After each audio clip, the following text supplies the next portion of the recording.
Canadian marijuana activist Marc Emery is back home. Dubbed the Prince of Pot, Emery crossed the border into Windsor this afternoon after spending the last 5 years behind bars in the U.S.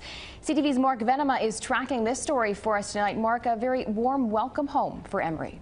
It certainly was, Megan. In fact, he was met by a crowd of cheering supporters. After 5 years in U.S. prison, the Prince of Pot has returned home. I'll tell you, it does smell like a party. It does smell like a party. Marc Emery, founder of the Marijuana Party of Canada and the BC Marijuana Party, crossed the border into Windsor at about 4 o'clock today, welcomed by family, friends, and marijuana activists. He's a knight. He's leading the way and helping correct a wrong. Supporters waved flags, held signs. One even had this special pair of shoes. These are a custom, one-of-a-kind pair of shoes I had made to welcome Marc home.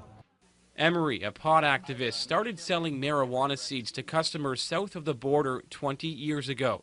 He says the profits were used to fund legalizing marijuana in Canada.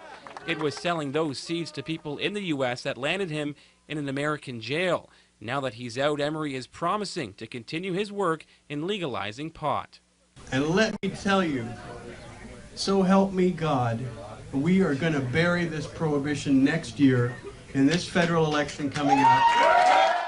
Today, he threw his support behind the Liberal Party of Canada and asked his supporters to vote red in next year's federal election. His wife, Jody, wants to run for the Liberals in her home riding of Vancouver East. She was at the border to meet her husband today. The red is for Canada, but it happens to work for the Liberals. Yeah. Supporters happy to have Emery back home, many already celebrating right across the country. There'll be a big party in Vancouver, I'm sure.